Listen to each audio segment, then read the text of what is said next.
আসসালামু আলাইকুম। মনসুর অনলাইন স্কুলের পক্ষ থেকে সবাইকে স্বাগত। প্রিয় শিক্ষার্থী বন্ধুরা, আজকে আমি তোমাদের সাথে যে ভিডিওটি শেয়ার করতে যাচ্ছি সেটি হলো class 6 English grammar unit 6 lesson 4 page 64। অ্যাক্টিভিটিটা হচ্ছিল ইম্পারেটিভ সেন্টেন্স। ওকে, দেখো এই যে আমরা লেসন 5 নিয়ে আজকে আলোচনা করব। লেসন 5, দেখো এখানে লেসন 5 হবে। ওকে, দেখো কি বলছে ইম্পারেটিভ সেন্টেন্স। ইম্পারেটিভ সেন্টেন্স নিয়ে আজকে আমরা এই ভিডিওটিতে আলোচনা করব। দেখো ইম্পারেটিভ সেন্টেন্সটা কি, আগে আমরা সেটা আগে দেখব। দেখো ইম্পারেটিভ সেন্টেন্স হতে হলে সেটা কি হবে, সেই সেন্টেন্সটা কি রকম হবে সেটা আমরা একটু দেখি, যে ইম্পারেটিভ সেন্টেন্স দ্বারা কি মেনশন করে বা কি ইন্ডিকেট করে সেটা আমরা দেখব। দেখো ইনস্ট্রাকশন, ইনস্ট্রাকশন দিবে। ইম্পারেটিভ সেন্টেন্স দ্বারা কি দিবে? ইনস্ট্রাকশন দিবে। তারপর কি দিবে? রিকোয়েস্ট করবে। তারপর কি? ডিমান্ড করবে। তারপরে কি? ইনভাইটেশন করবে, ইনভাইটেশন করবে। তারপরে কি করবে? অ্যাডভাইস করবে। ওকে, ইম্পারেটিভ সেন্টেন্সটাকে বুঝতে হলে তোমাকে এই পাঁচটা জিনিস মাথায় রাখতে হবে। সেটা কি? ইনস্ট্রাকশন দিবে, রিকোয়েস্ট করবে, ডিমান্ড করবে, ইনভাইটেশন করবে এবং অ্যাডভাইস করবে। এটা হলো ইম্পারেটিভ সেন্টেন্সের মূল ফাংশন। ওকে, এতটুকু যদি বোঝো তাহলে ইম্পারেটিভ সেন্টেন্সটা খুব সহজেই তোমরা ক্যাপচার করতে পারবে। তাহলে দেখো আমরা এখানে আরেকটু বিষয় নিয়ে আলোচনা করব, যে ইম্পারেটিভ সেন্টেন্সটা দেখো এখানে যে ইম্পারেটিভ সেন্টেন্সের স্ট্রাকচারটা কি, এর গঠনগত দিকটা কিভাবে গঠন করে, অর্থাৎ সেন্টেন্স গুলো কিভাবে ফাংশন করে এবং সেন্টেন্সে কিভাবে এটার স্ট্রাকচারটা বিল্ড আপ হয়। ওকে, আমরা তাহলে এটা দেখব। দেখো স্ট্রাকচার 1 এ কি বলছে, এখানে বলছে যে 1 এ বলছে verb plus extension plus full stop. অর্থাৎ এই ইম্পারেটিভ সেন্টেন্স অলওয়েজ কি করবে? ভার্ব সামনে থাকবে, তারপর এক্সটেনশন থাকবে, সর্বশেষ কি থাকবে? ফুল স্টপ থাকবে। ফুল স্টপ কিন্তু থাকবে ইম্পারেটিভ সেন্টেন্সে, ফুল স্টপ থাকবে।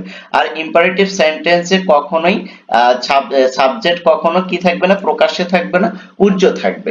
যেমন দেখো এটা যদি আমি যদি এখানে যদি কি করি, एग्जांपल দেই যে verb plus extension plus full stop, তাহলে দেখো এই যে এটা দেখো গেট আউট, গেট আউট। এখানে দেখো গেট আউট বলতে কাকে বোঝানো হচ্ছে? এখানে ইউটা কিন্তু উজ্জ্ব আছে, রাইট? আশা করি তোমরা বিষয়টা বুঝতে পেরেছো। তারপর স্ট্রাকচার 2 নাম্বারটা দেখো please kindly, please kindly plus verb plus full stop. Okay, এখানে দেখো এটা শুরু হবে কিভাবে? সেন্টেন্সটা প্লিজ অথবা কাইন্ডলি, তারপরে কি শুরু, তারপরে কি থাকবে? ভার্ব থাকবে, তারপর ফুল স্টপ থাকবে। এই যে এখানে ফুল স্টপ থাকবে। ওকে, তাহলে দেখো please kindly shut the door, please বা কাইন্ডলি শাট দ্য ডোর, দয়া করে কি করো? দরজাটি বন্ধ করো। দেখো এখানে কিন্তু এই স্ট্রাকচারের সাথে কিন্তু এই যে एग्जांपल 2 কিন্তু মিলে গেছে। তারপর দেখো 3 নাম্বার স্ট্রাকচারে কি বলছে? ডু নট বা never plus verb plus full stop, do not বা never plus verb plus full stop হবে। তাহলে দেখো এই যে 3 নাম্বারে एग्जांपलটা দেখো do not close your eyes, কি করো না? তোমার চোখ বন্ধ করো না। Do not close your eyes, এই যে ডু নট আসছে, তারপরে এই যে ক্লোজ ভার্ব আসছে, তারপরে দেখো এই যে এক্সটেনশনের পর এই যে ফুল স্টপ আসছে। ওকে, তারপর দেখো 4 নাম্বার স্ট্রাকচারটা যদি একটু ফলো করো, let plus object plus verb plus full stop. দেখো তাহলে এটা দেখো কিভাবে হয়। লেট আস গো দেয়ার, লেট আস গো দেয়ার, চলো আমরা সেখানে যাই। দেখো এই যে নেভার দিয়ে একটা एग्जांपल আছে 4 এ, দেখো নেভার সেই ইট अगेन, নেভার সেই ইট अगेन, পুনরায় আর এটা কি করবে না? বলবে না। দেখো এই যে নেভার আসছে, তারপরে কি আসছে? ভার্ব সেই আসছে, তারপরে ইট अगेन। ওকে, তারপর ফুল স্টপ আসছে। আশা করি তোমরা বিষয়টা বুঝতে পেরেছো। তাহলে দেখো ইম্পারেটিভ সেন্টেন্স কে আমরা যখন কি করব? সেন্টেন্স মেক করব ইম্পারেটিভ সেন্টেন্স দিয়ে, তখন কিন্তু আমাদেরকে এই চারটা স্ট্রাকচার মনে রাখতে হবে, এটার মাথায় রাখতে হবে। আর ইম্পারেটিভ সেন্টেন্স আমরা যখন ক্যাপচার করব বা ধরতে চাবো, তখন কিন্তু আমাদেরকে এই জিনিসগুলো মনে রাখতে হবে। কি? Instruction, request, demand, invitation and advice, এগুলো কি করে? ইম্পারেটিভ সেন্টেন্স ফাংশন করে সেন্টেন্সের ভিতরে। এটা যদি তুমি বুঝতে পারো তাহলে কিন্তু খুব সহজেই কিন্তু এটা কি করতে পারবে? বুঝতে পারবে।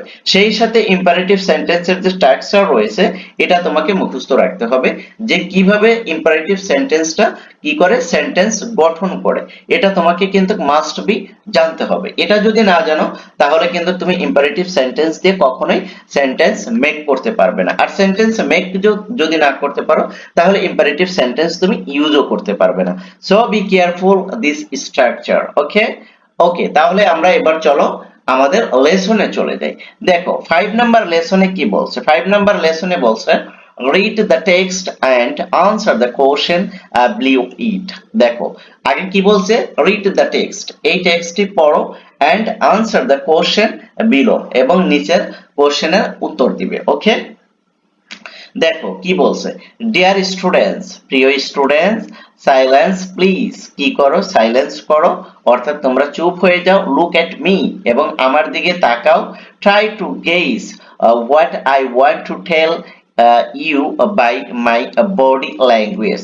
এবার কি করো, ট্রাই টু গেজ, তোমরা কি করো, গেজ করো, অনুমান করো, what I want to tell, আমি কি বলতে চাচ্ছি তোমাদেরকে, বাই মাই বডি ল্যাঙ্গুয়েজ, আমার বডি ল্যাঙ্গুয়েজ দেখে তোমরা কি করো, অনুমান করো যে আমি তোমাদেরকে কি বলতে চাচ্ছি।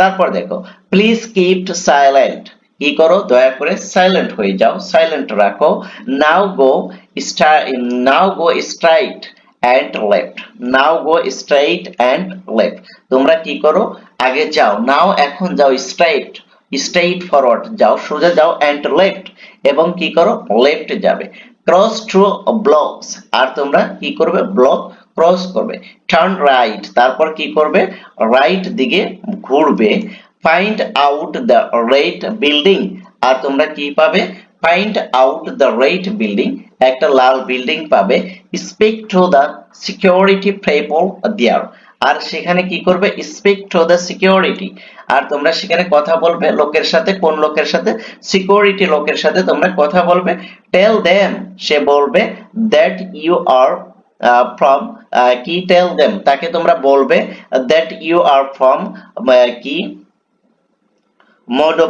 মধুপুর হাই স্কুল, তুমি কি বলবে, সিকিউরিটিকে বলবে যে তুমি মধুপুর হাই স্কুল থেকে এসেছো। ওকে, তারপর দেখো, show them this paper if they ask you to prove your identity.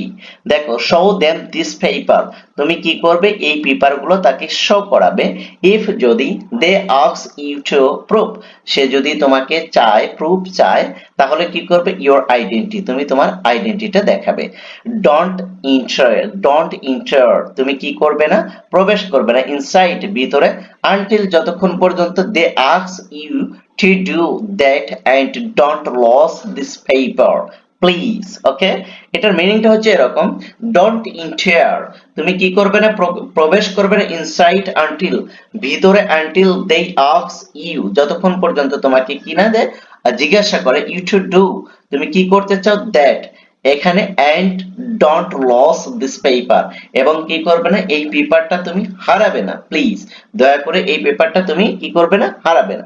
তাহলে দেখো এখানে how does is sentence begin, দেখো সেন্টেন্সটা কিভাবে শুরু হয়েছে, তারপর বি নাম্বারে কি বলছে, what is the purpose of this sentence, এই সেন্টেন্সটা কি পারপাসে আছে, রাইট। তাহলে দেখো, ইন দ্য অ্যাবভ সেন্টেন্স, উপরের এই সেন্টেন্সে, someone asks the listener to do something, some asks, কিছু কোশ্চেন করা হয়েছে লিসেনারকে, টু ডু সামথিং, কোনো কিছু করার ব্যাপারে। দেখো, দিস আর ইম্পারেটিভ সেন্টেন্স, আর এটা কি সেন্টেন্স, ইম্পারেটিভ সেন্টেন্স। তারপর দেখো, the imperative sentence begin with a verb in the base form, আর ইম্পারেটিভ সেন্টেন্সটা স্টার্টিং হয় কি দিয়ে, ভার্ব দিয়ে শুরু হয়, রাইট। এটা কিন্তু আমি তোমাদের সাথে আগেই শেয়ার করেছি যে ইম্পারেটিভ সেন্টেন্স কখনোই সাবজেক্ট হিসেবে কোনো কি বসবে না, আর এটার সাবজেক্ট হিসেবে কি বসবে, ভার্ব দিয়ে শুরু হবে। এটা তোমাকে মাথায় রাখতে হবে যে ইম্পারেটিভ সেন্টেন্সটা শুরুই হবে ভার্ব দিয়ে, এবং তার শেষে কিন্তু ফুল স্টপ মাস্ট বি থাকতে হবে। ওকে, এতটুকু কিন্তু এই স্ট্রাকচারটা মনে রাখতে হবে। তারপর দেখো, to make negative sentence using imperative you need to begin the sentence with don't and then use the verb। দেখো এখানে কি বলছে, to make negative sentence using imperative, যদি তুমি ইন্টারোগেটিভ সেন্টেন্সটাকে কি করো, ইম্পারেটিভ সেন্টেন্সটাকে নেগেটিভ করো, you need to begin, তাহলে শুরুতে তুমি কি করবে, sentence with don't, don't and then use the verb এবং তারপর ভার্ব যুক্ত করবে। If the sentence is for request, আর যদি এই সেন্টেন্স দ্বারা রিকোয়েস্ট হয়, ইউজ প্লিজ, তাহলে তুমি কি করবে? প্লিজ ইউজ করবে। এট দ্য বিগিনিং এবং শুরুতে, or it the ইন্ড with a কি কমা। দেখো এটা তুমি কিভাবে ব্যবহার করতে পারো, যে ইম্পারেটিভ সেন্টেন্সটাকে যদি নেগেটিভ করো তাহলে তুমি ডোন্ট যুক্ত করবে এবং তারপর ভার্ব যুক্ত করবে। আর যদি তুমি এই সেন্টেন্সটা যদি রিকোয়েস্ট করা বোঝায়, তাহলে অবশ্যই তুমি সেখানে কি ব্যবহার করবে? প্লিজ ব্যবহার করবে। সেটা কখন? শুরুতে অথবা শেষে। আর যদি এর সাথে আবার কি ব্যবহার করতে হবে? কুমা ব্যবহার করতে হবে। এক্সাম্পলটা যদি আমি তোমাকে দেখাই তাহলে কিন্তু বুঝতে পারবে। এই যে এখানে আমরা যে ব্যবহার করেছি না, এখানে কিন্তু একটা কুমা ব্যবহার করতে হবে, এটাই বলছে। ওকে, তাহলে দেখো এই যে এখানে ওরা বলছে imperative sentence are used to give comments। দেখো ইম্পারেটিভ সেন্টেন্স কি করে? ইউজড করে টু গিভ কমেন্টস করে in instruction advice or make request, যেটা আমি তোমাদেরকে এই যে এখানেই বলে দিয়েছিলাম যে ইম্পারেটিভ সেন্টেন্সটা কিভাবে ফাংশন করে সেন্টেন্সের ভিতরে। ইনস্ট্রাকশন করবে, রিকোয়েস্ট করবে, ডিমান্ড করবে, ইনভাইটেশন করবে এবং অ্যাডভাইস করবে। এটা হলো ইম্পারেটিভ সেন্টেন্সের একটা ধরন বা ইম্পারেটিভ সেন্টেন্সের একটা ফান্ডামেন্টাল রুলস। এটাই ফলো করেই কিন্তু ইম্পারেটিভ সেন্টেন্সটা কি করবে? মেক করবে আদার সাবজেক্টে। ওকে, আশা করি তোমরা বিষয়টা বুঝতে পেরেছো। তারপরেও যদি তোমরা না বোঝো তাহলে অবশ্যই তোমরা কমেন্ট সেকশনে আমাকে জানাবে, আমি তোমাদের কমেন্টসের রিপ্লাই দেব। Thank you so much. Allah হাফেজ।